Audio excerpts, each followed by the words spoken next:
Welcome back into Evening Plus. Thanks for keeping it here with us. So many folks kick off the new year thinking about health and wellness goals, but what are those goals a little bit gone too far? To talk about that topic, we're joined once again here by registered dietitian Shanti Appello via Zoom. Shanti, thank you so much for being with us here once again. We're only in February. Lots of folks still prioritizing those health and wellness goals, but sometimes this can be taken to a place that's a little too restrictive and can even get, potentially a little dangerous for your health. What do folks need to be keeping in mind if they're really, honing in on their fitness and their eating?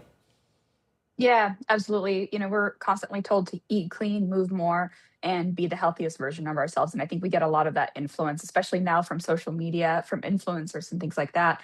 And on the surface, this seems like really positive messages, right? And generally they are, of course, because we know that exercising, eating healthy, that's the way to a long, healthy life. But it's when the pursuit of this health becomes too rigid or extreme that those same habits can start doing harm. And so, when this becomes very extreme, that can be an eating disorder. It's called orthorexia nervosa. And that's when a person obsesses over this kind of idea of proper or healthful eating. And that can also lean into exercise. Yeah, and that's one possibility. And one other thing that you also mentioned, or that we're going to talk about too, is sometimes if you're being so restrictive, it can actually kind of counteract the goals that you're, trying to go for, in that you may end up, binge eating or, really just kind of having a crash out food wise, just because you've been so tight with what you've been eating. Exactly, exactly. And so, eating these nutrient dense foods is not the problem.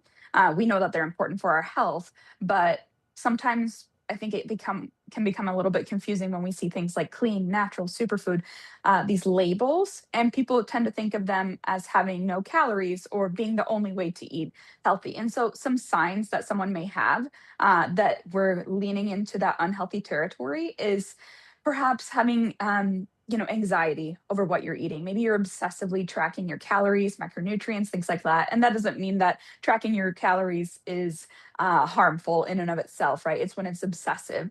And when you're tying your self-worth to exercise or food choices, can also be this extreme focus on clean eating. And maybe that means you're fearful of eating outside of the home. Maybe you're compulsively checking ingredient lists and nutrition labels to where it's really hard to find something to eat, especially if you're not in charge of planning it, right? And so it basically, your life revolves around these workouts or meals. And, if that's sounding familiar, or if that's sounding like something someone has experienced, what is the best protocol, the best plan of action to, working to address maybe that little bit of a struggle you're dealing with those ideals in your life and those practices? What's kind of the best mode of action there?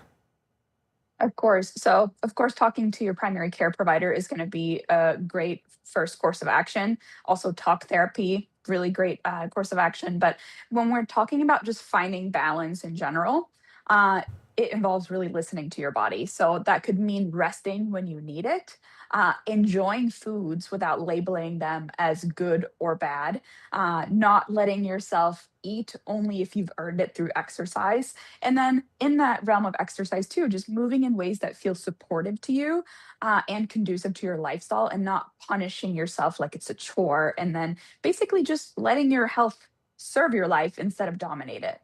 Absolutely. And something you mentioned, I think something that is so critical for everyone to be thinking about, is what you're seeing online, what you're seeing on social media. Oh, it looks like this person is doing this and they look this certain way. Or, oh, they're saying, this food at this store isn't good for me. When it comes to what you are seeing on TikTok, Instagram, Facebook, and then evaluating how that may play a role in your life, what's your advice there for people? Because we're really just overwhelmed with information in this day and age.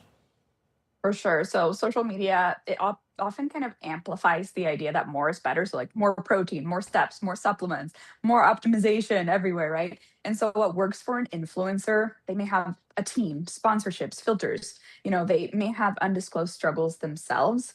They may not be as healthy or sustainable for others. And so anytime you see this online advice, we want to be sure to approach it with some skeptical curiosity, and be viewed as, entertainment, maybe inspiration, but not a prescription.